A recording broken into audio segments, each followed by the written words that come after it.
Courage is, I think, one of the most admired traits in human history. We often celebrate it in our stories, in the heroes that we look up to, in the people who we look up to in real life. Courage is, I think, what allows someone to speak when silence feels safer. And it's what inspires someone to take the leap towards a dream, even when the outcome isn't necessarily guaranteed. See, without courage, we stay stuck in our comfort zones, in our old patterns, and the shallow end of life. But here's the hard truth I don't think most of us talk enough about. And that is, not everything that looks like courage actually is courage. I think some of this is recklessness that's wearing this very convincing disguise. And the problem with disguises is that they can fool even the person who is wearing those disguises. I've met plenty of people who thought that they were being bold, when in reality, they were actually just being more careless. Careless with their health, careless with their relationships, careless with their reputation. And they believed that they were breaking through barriers, but what they were really doing was they were really ignoring boundaries. And boundaries, when they're wise and healthy, aren't there to keep us small. They're there to actually make sure that what we're building actually lasts. And the danger is that courage and recklessness can feel very similar in the moment. Both of these can give you this rush of adrenaline. Both can make you feel alive and unstoppable. But courage that's anchored in integrity is what we're aiming for. It knows why it's moving forward and what's really at stake. Whereas recklessness is rooted in impulse, ego, or even desperation. It charges ahead without a plan for what happens, especially when things go wrong. And for young men especially, the world often sends these mixed signals, right? You're told to man up, to go big or go home, to never let fear win. And there's truth in some of that, I would say. But without the balance of discernment, it can actually push towards decisions that leave you picking up pieces for years. And boldness without boundaries isn't really bravery, though. It's actually gambling with your future. Now, I've seen this in relationships that I've observed where someone makes like a grand and risky gesture without really considering whether the other person feels ready or safe. And I've seen this happen in business where an entrepreneur perhaps invests everything in one untested idea because they really want to prove to the doubters that they were wrong all along.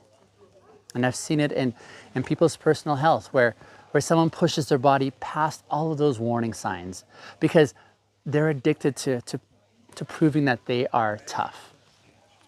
And in each of these cases, the harm wasn't in having courage to take the action. It was more so in forgetting that courage and wisdom are meant to travel together. See, without wisdom, courage becomes blind. And blind courage, it often crashes into walls that you didn't even see coming.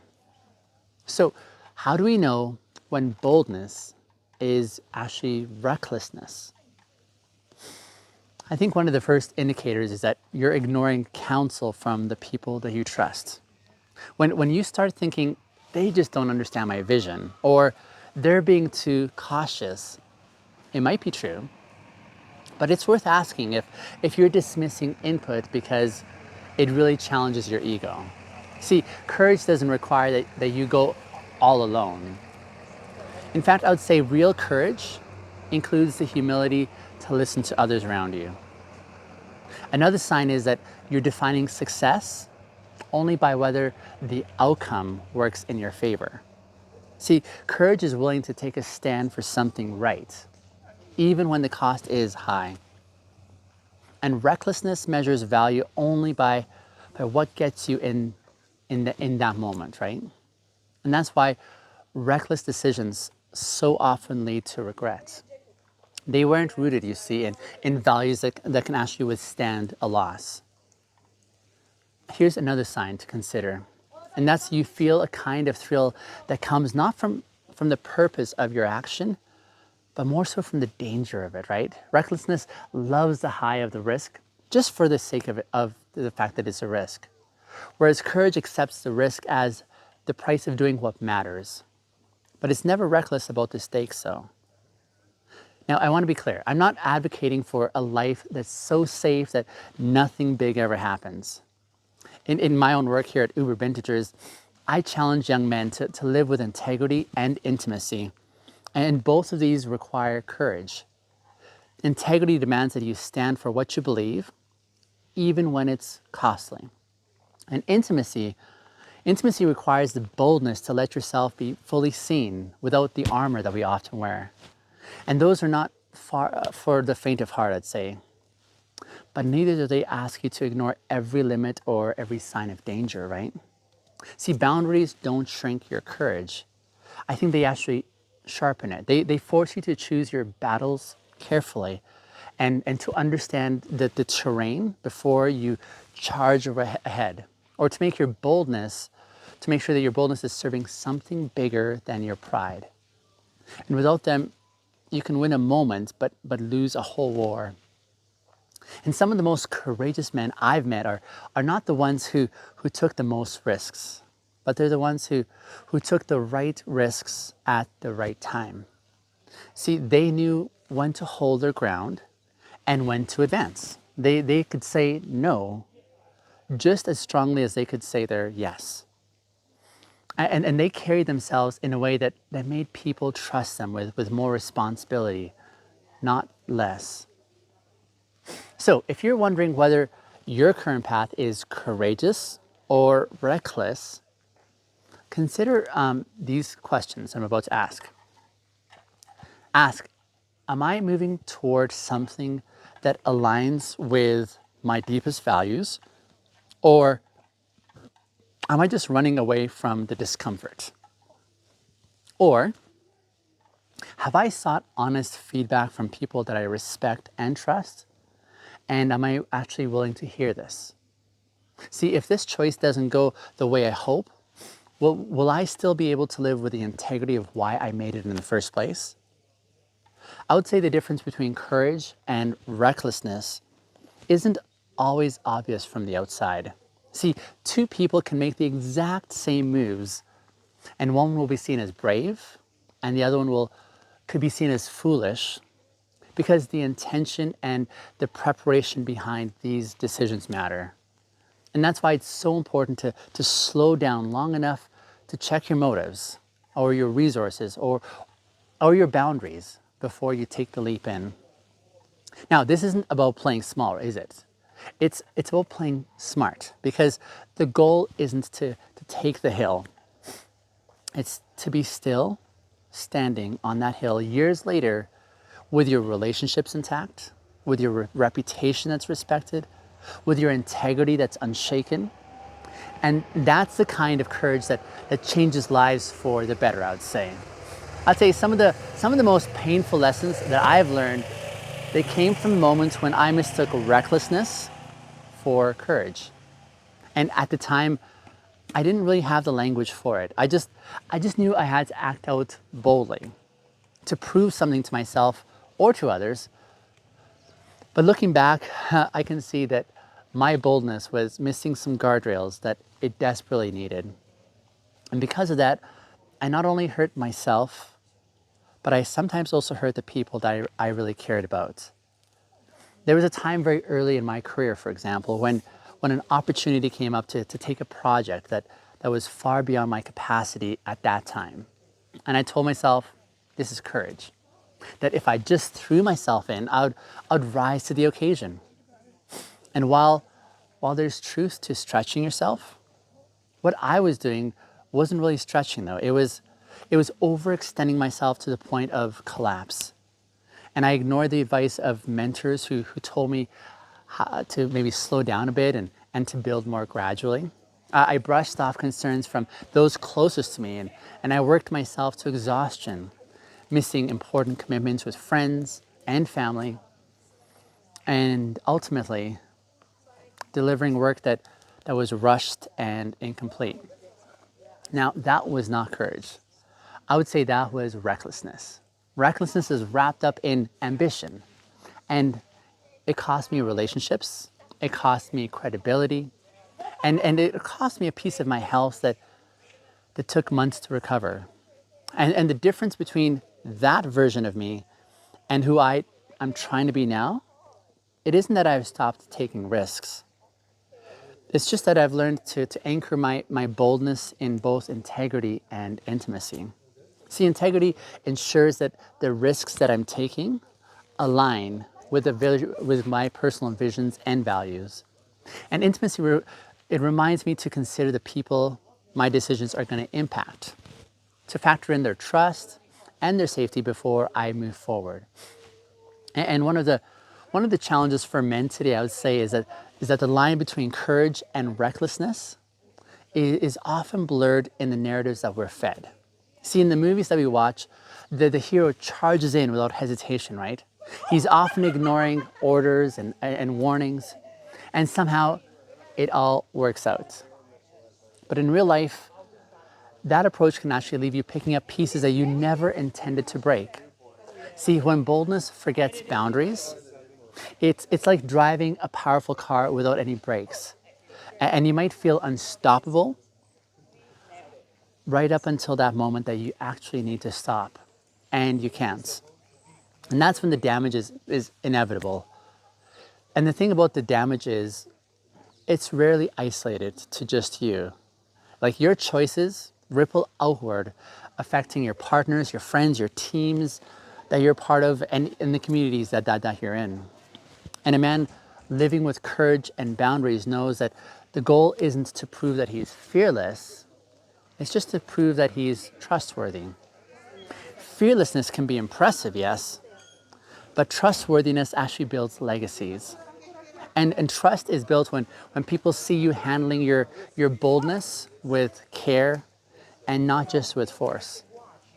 I think about the young men that I get to interact with along the way in the work that I do, who become at some point convinced that their problem is really fear. They believe that they need more courage to speak up, to take action or make changes in their lives. And often that might be true. But just as often, I would say what they need was not courage, but just better boundaries. They didn't need to jump into every opportunity or confrontation. They just needed to learn which ones were worth taking the leap for.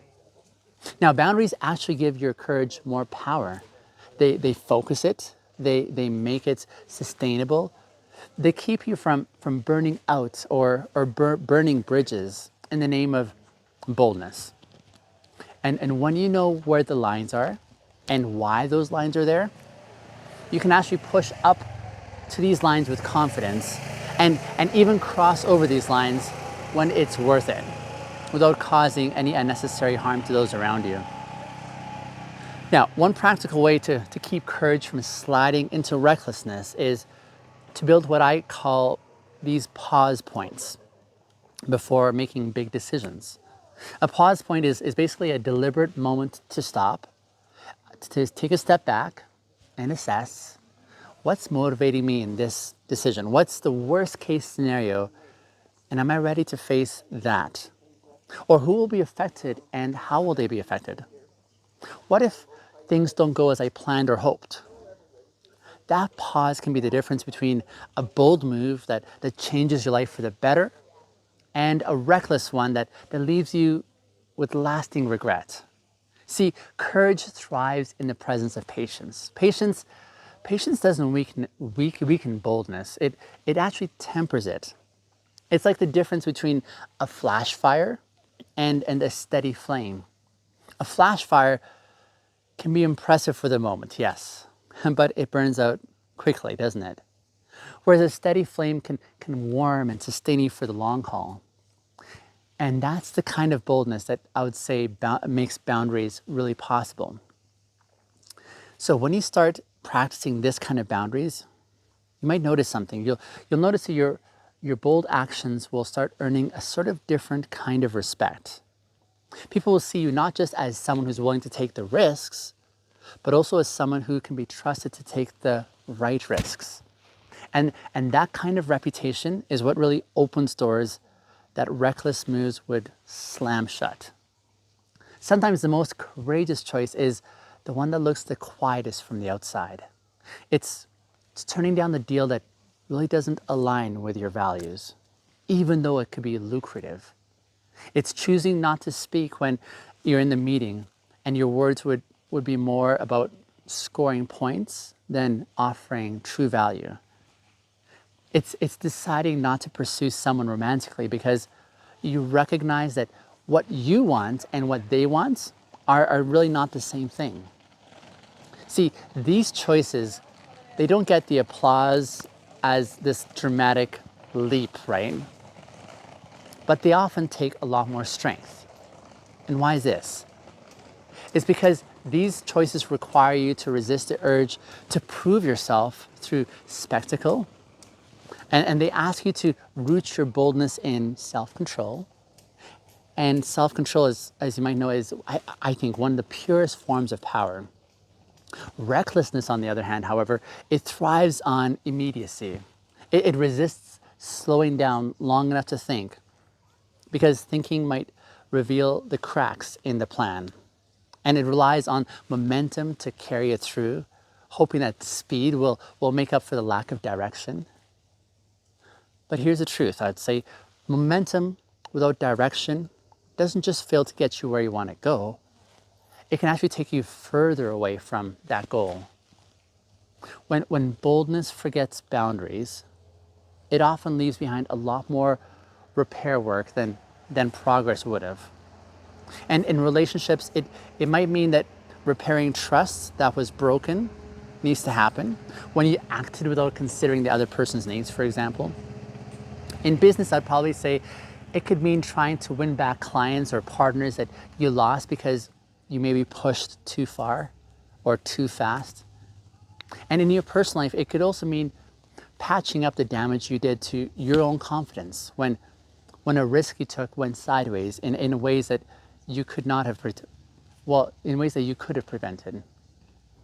I'd say one thing that I've learned in my own life is that boundaries are not just external, they're actually also internal.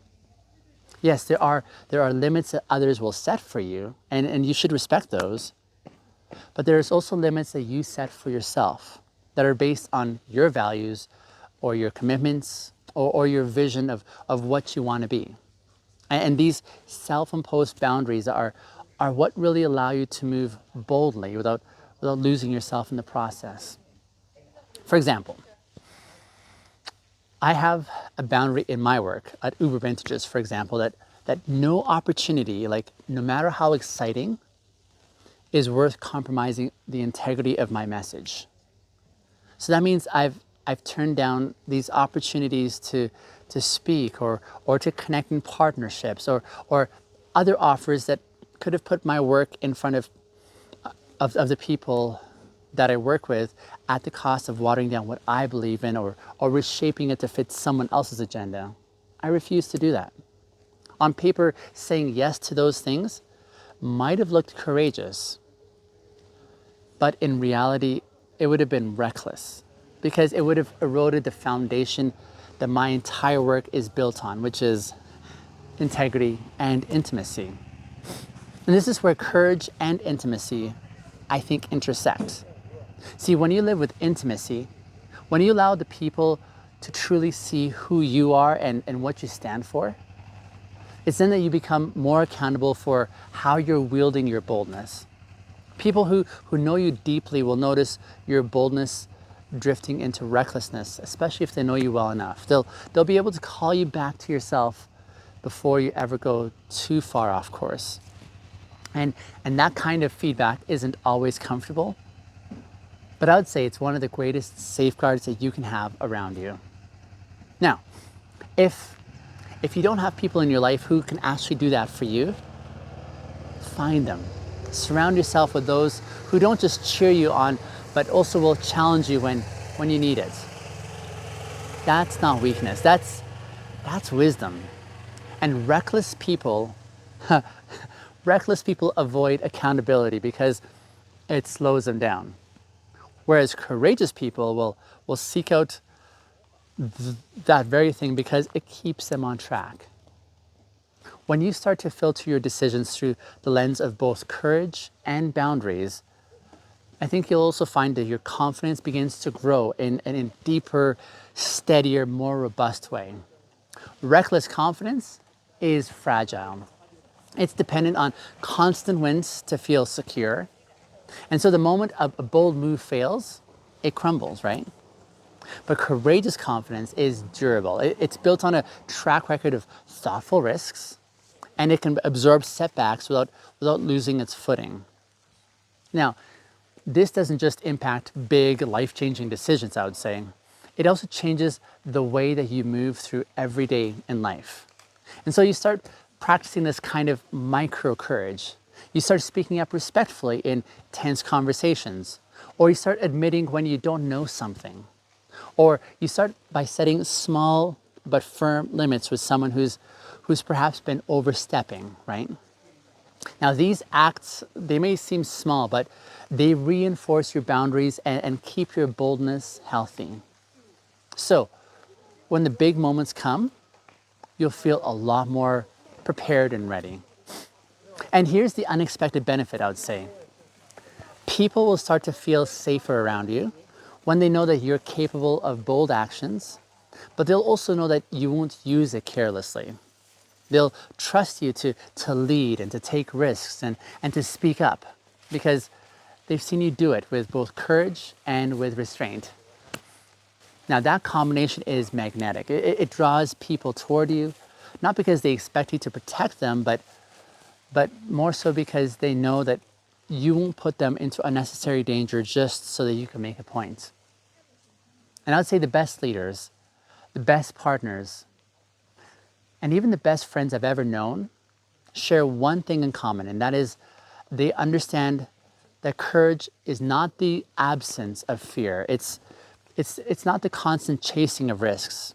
Courage is the ability to move forward with eyes wide open when you're aware of both the possibilities and the dangers, and you choose the path that serves the greater good. Recklessness, in contrast, is often blind.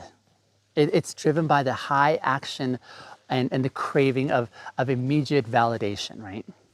And it thrives on the appearance of fearlessness rather than the actual substance of it. And it leaves a trail, sometimes of success, but oftentimes of avoidable damage.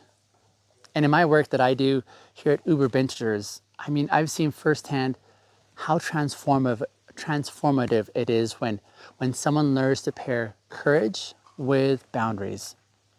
It changes the way that they show up in their careers, in their relationships perhaps, and even in the quiet moments when no one is watching.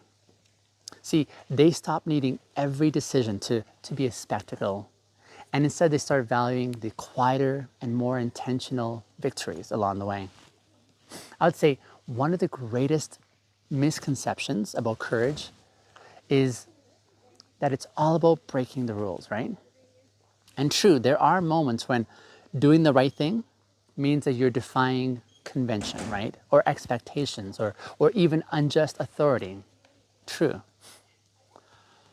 But far more often, I'd say courage is about honoring the right rules, the boundaries that protect our integrity, our relationships, and even our purpose.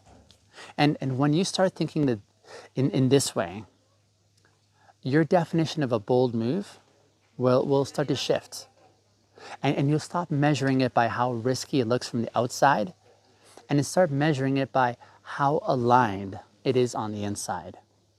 I'd say this is what makes your courage less about proving yourself and more about being yourself, fully, unapologetically, and responsibly. Now, here's a practical step to take this week that I'd pose. Choose one area of your life where you've been feeling the urge to make a big, bold move. And before you act, write down the boundaries that matter most in that area. Ask yourself, will this action honor those boundaries? If it challenges them, is it for a reason that I can stand by in 5 years from now? I think this simple exercise will clarify whether you're about to act with courage or with recklessness. And the truth is, courage will sometimes require you to cross a boundary, but only when that boundary is unjust or outdated or when it's rooted in fear rather than wisdom. The key is to know the difference here.